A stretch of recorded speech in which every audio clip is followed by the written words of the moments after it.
بسم اللہ الرحمن الرحیم۔ حضرت عمر بن خطاب رضی اللہ عنہ سے روایت ہے، رسول اللہ صلی اللہ علیہ وسلم نے فرمایا، انما الاعمال بالنیات، تمام اعمال کا دار و مدار نیتوں پر ہے۔ یہ حدیث جوامع الکلم میں شمار ہوتی ہے، اور جو درس نظامی کے آخری سال میں صحاح ستہ پڑھائی جاتی ہیں، بخاری شریف، مسلم شریف اور ترمذی شریف، ابو داؤد شریف، نسائی شریف، ابن ماجہ شریف، تو ان 6 میں سے ہر ایک کے اندر یہ حدیث موجود ہے۔ البتہ بخاری اور ابن ماجہ کے اندر بالنیات کا لفظ ہے جمع کے ساتھ، اور باقی 4 میں بالنیتی ہے واحد کے ساتھ۔ ترجمہ دونوں کا ایک ہی بنتا ہے، اعمال کا دار و مدار نیت پر ہے یا نیتوں پر ہے۔ علماء نے لکھا ہے کہ یہ حدیث جو ہے یہ دین کا 1/3 حصہ بیان کر رہی ہے، اس لیے کہ اسلام کے 3 شعبے ہیں، عقائد، اعمال اور اخلاص۔ تو یہ جو اخلاص ہے تیسرا شعبہ، اس کا دار و مدار اس حدیث پر ہے، انما الاعمال بالنیات۔ اب ہم جو عمل کرتے ہیں وہ اس کا دار و مدار نیت پر ہے، یہ بات سامنے آ گئی۔ تو اب نیت پر اس کا دار و مدار کس حد تک ہے، کس طریقے سے ہے، اس کی تفصیل کو سمجھنے کے لیے پہلے تو یہ جان لیں کہ اعمال کی 3 قسمیں ہیں۔ ایک وہ کام ہوتا ہے جس کے کرنے میں ہمارے لیے اجر ہے، ثواب ہے۔ ایک وہ کام ہوتا ہے کہ جس کا کرنا ہمارے لیے جائز نہیں ہوتا، کرنے میں گناہ ملے گا۔ اور ایک تیسری قسم کام کی وہ ہوتی ہے کہ جس کے کرنے میں نہ ثواب ہے نہ گناہ ہے، جس کو مباح عمل کہتے ہیں، جو فقط ایک جائز عمل ہوتا ہے۔ جیسے کھانا کھانا ایک جائز عمل ہے، اور نماز پڑھنا ثواب کا کام ہے، اور چوری کرنا گناہ کا کام ہے۔ تو اعمال کی یہ 3 قسمیں سامنے رکھیں سب سے پہلے۔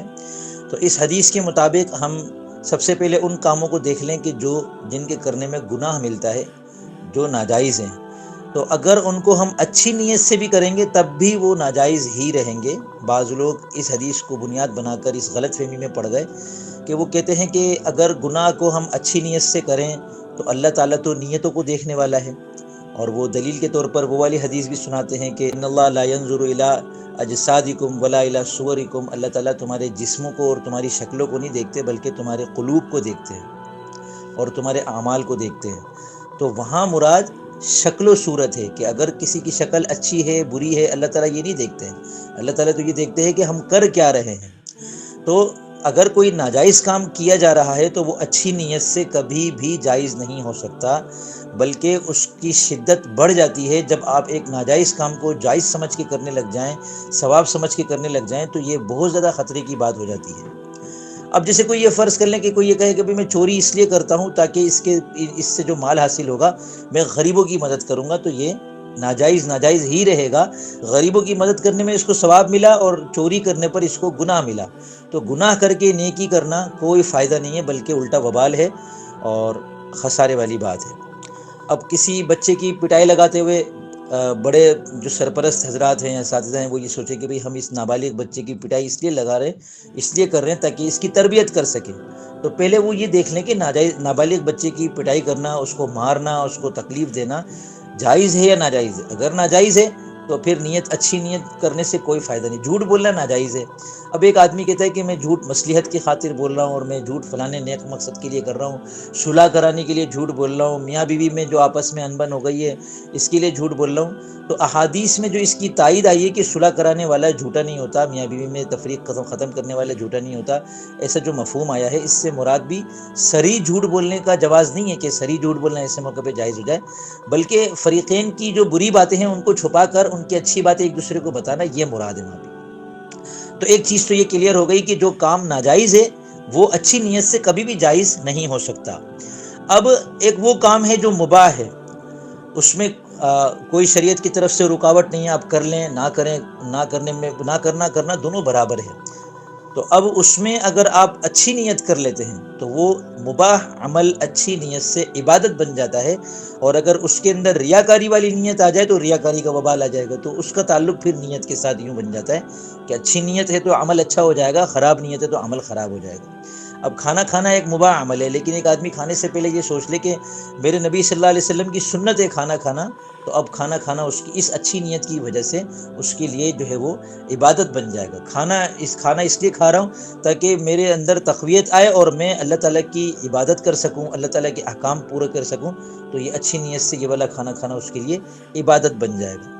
کھانا اس لیے کھا رہا ہوں تاکہ میرے اندر جو طاقت حاصل ہوگی اس طاقت کے ذریعے سے میں اللہ کے دشمنوں کا مقابلہ کر سکوں گا بوقت ضرورت، تو یہ اس اچھی نیت کی وجہ سے کھانا کھانا عبادت بنے۔ یہ ایک مثال میں نے دی، سارے جائز عمل اس کے مطابق ہوں گے کہ اگر اچھی نیت کریں گے تو وہ اچھے عمل ہو جائیں گے۔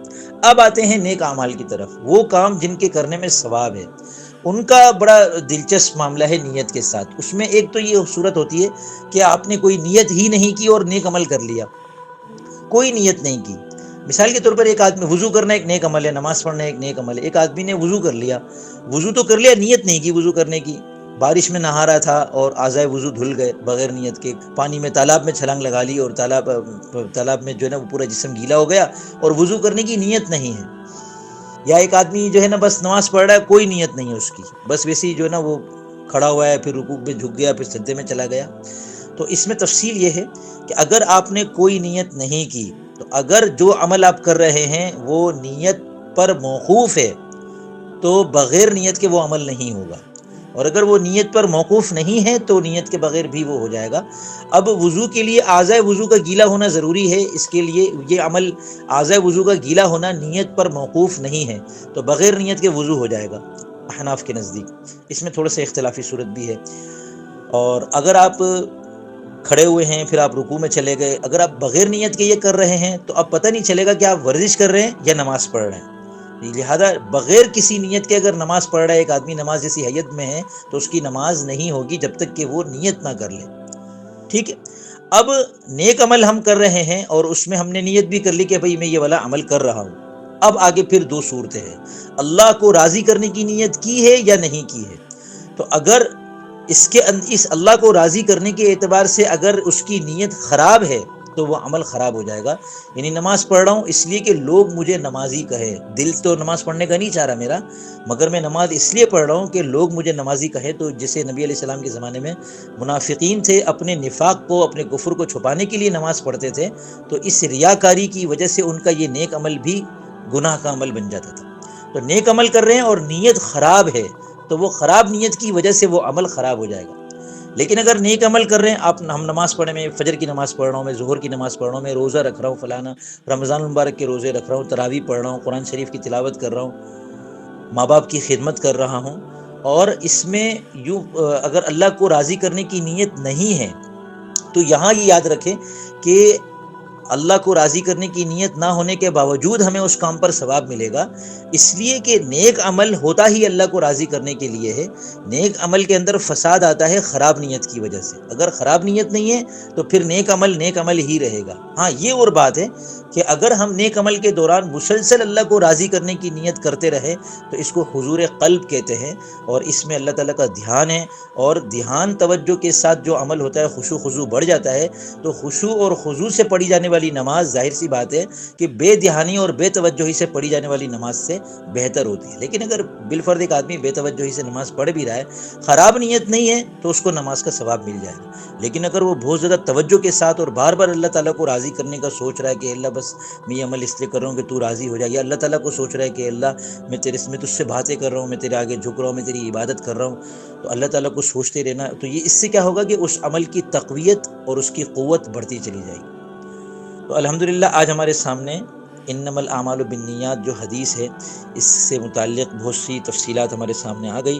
اللہ تعالی ہمیں ان باتوں پر عمل کرنے کی توفیق عطا فرمائے، اور جو بھی نیک اعمال کرے اس کو نیک نیتی کے ساتھ کرنے والا بنائے۔ جائز کاموں میں بھی اللہ تعالی ہماری نیتوں کو اچھا بنا دے، اور جو اعمال ناجائز ہیں، جو کام ناجائز ہیں، ان کے کرنے سے اللہ تعالی ہماری حفاظت فرمائے۔